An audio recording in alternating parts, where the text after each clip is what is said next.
अपने वादे से पीछे तो नहीं हटेगा। नहीं महाराज, लेकिन मैं तुझे स्वतंत्र नहीं रहने दूंगा। हाथ में हथकड़ी डाल करके और पैर में बेड़िया डाल करके जब जेल के अंदर में बंद कर दे अपने बहन और बहने को। और इधर जब जेल में बंद कर दिया, इधर श्री सुखदेव मुनि महाराज कहते कि हेरा हेरा परिचित धीरे धीरे समय बीतता गया। जेल के अंदर में देवकी और वसुदेव दोनों रोते हैं, कहते कि प्रभु ऐसे हमने कौन से पाप किए हैं जो मुझे आज जेल में आना पड़ा। लेकिन कुछ समय के बाद में जब देवकी के गर्भ से एक सुंदर से बालक ने जन्म लिया, जब एक बालक ने जन्म लिया तो वसुदेव इस बालक को लेकर के भोजराज कंस की सभा में पहुंचे और कहा महाराज ये लीजिए देवकी का पहला पुत्र है। भोजराज कंस मारना चाहा उसे कि मैं मार दूं, लेकिन तरह का मंत्री कहने लगा महाराज आकाशवाणी हुई थी कि देवकी का 8वें गर्भ वाला काल होगा। अब जो तो महाराज अभी पहला है, इस मासूम ने आपका क्या बिगाड़ा है? जवाब दिया तुम सही कह रहे हो। अरे वसुदेव अपने पुत्र को लेके जाओ। वसुदेव वहां से लेकर के चले आते हैं। इधर देवताओं ने विचार किया कि अगर भोजराज कंस इसी प्रकार से दया दिखाता गया तो इसके पाप का घड़ा नहीं भरेगा, और जो इसके पाप का घड़ा नहीं भरेगा तो भगवान का अवतार नहीं होगा। देवताओं ने देव ऋषि नारद को भेजा कि जाओ कंसराज को समझाओ जाकर के। देव ऋषि नारद जी आते हैं। भोजराज कंस ने जब देव ऋषि नारद को देखा बड़े ही आदर के साथ में बैठा लिया। देव ऋषि नारद कहले कंसराज बड़ा आनंदित है आज तो, मेरी बात सुन कि वो कंसराज तेरी को छोड़े और बैठा आनंद मनाता है, और सच है जो चतुर चूकता है तो तीन ठोकरे खाता है।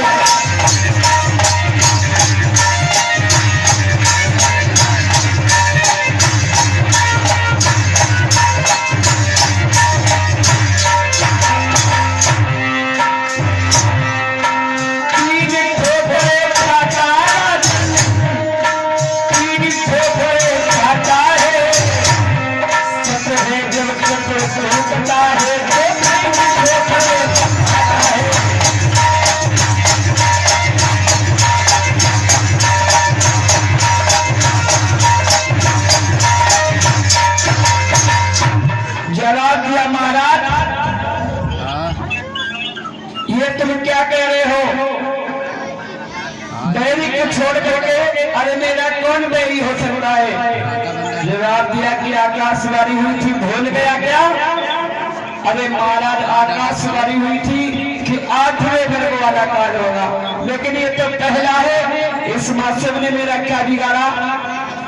आज भोजराज कंस को देव ऋषि नारद जी भ्रमित करने लगे। अरे कंसराज इधर देखो मेरी तरफ, जो मेरे हाथ में तुम्हें फूल दिखाई दे रहा है ना, इसमें गिनती करो कितनी पंखुड़ियां हैं, गिनती करो। 1 2 3 4 5 6 7 8 है ना? अब एक काम करो, 8वीं इधर वाली पड़ती है ना, अब इधर से गिनती करो। 1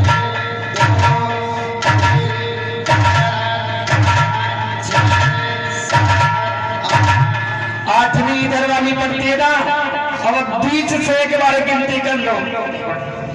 उल्टा बीच से गिनती करो। और क्या 1 2 3 4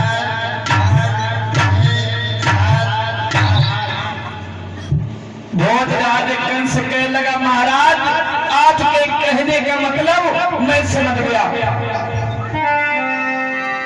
उसी समय भोजराज कंस ने अपने मंत्री से कहा मंत्री जाओ वसुदेव से कह दो पुत्र को लेकर के तुरंत हमारे दरबार में पहुंचे। इधर देवकी बेचारी अपने पुत्र को स्तनपान करा रही थी, तभी तक पहरेदार पहुंचे और वसुदेव को जब बताया तो आज बेचारी देवकी रोती रह गई और वसुदेव से पुत्र को लेकर के भोजराज कंस के पास पहुंचते हैं। उस भोजराज कंस ने उस बालक को मार दिया। इसी प्रकार से एक नहीं 6 बालकों का वध कर दिया।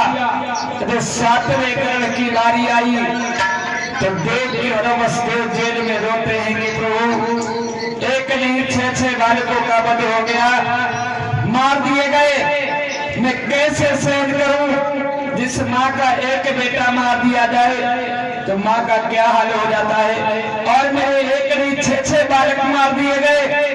ये प्रभु रक्षा करे मेरी। तो देवकी की पुकार सुनकर के भगवान ने आज जो 7वां गर्भ था उसे रोहिणी के गर्भ में स्थापित कर दिया। जो गोकुल में बाबा नंद के यहाँ पे रिश्तेदारी में गई है रोहिणी के गर्भ में स्थापित कर दिया। और ये शोर हो गया कि देवकी का 7वां गर्भ खंडित हो गया। अब इधर 8वें गर्भ की बारी आ गई। 7वां गर्भ तो खंडित हो गया, लेकिन अब 8वें गर्भ की बारी आ रही है।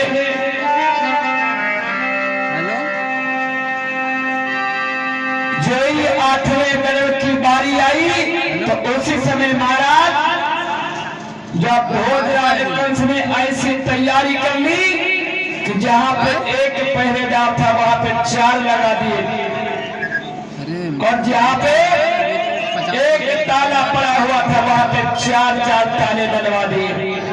अरे इतना सख्त पहरा लगा दिया और भोजराज कंस खुद पहरेदारी में लग जाता है।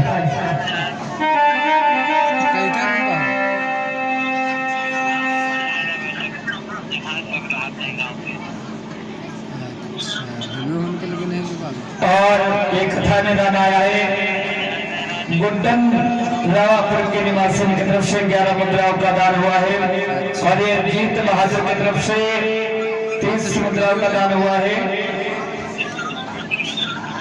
आज कोई कौन छुट्टी है? और जय जीतू और ओम प्रकाश उदयराज की तरफ से ये इनकी तरफ से 30 मुद्राओं का दान हुआ है। और गोकुल जो यही रामापुर के निवासी की तरफ से 11 मुद्राओं का दान हुआ है। और जयचंद रामापुर के निवासी की तरफ से 21 मुद्राओं का दान हुआ है। रोहित रामापुर के निवासी की तरफ से 21 मुद्राओं का दान हुआ है। और अतुल इनकी तरफ से 21 मुद्राओं का दान हुआ है।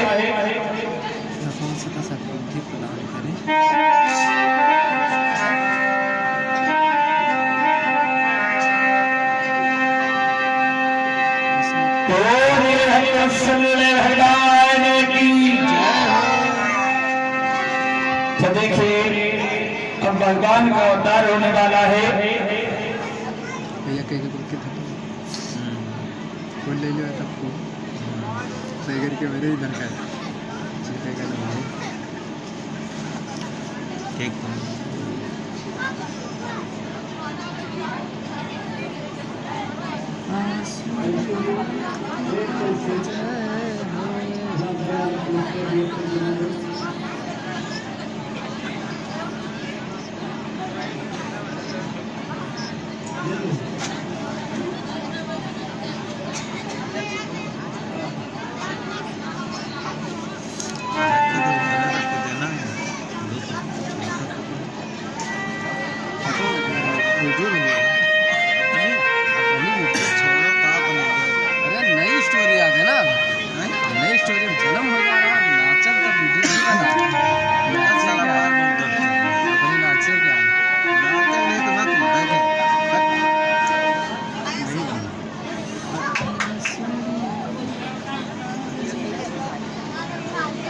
का हम बांटते हैं फोन उनका देते बांटते कि हम बांटते जाए हमारा जब बढ़ जाए तो फिर वीडियो चला दिए खाली बस चाहे जिसमें जाए घर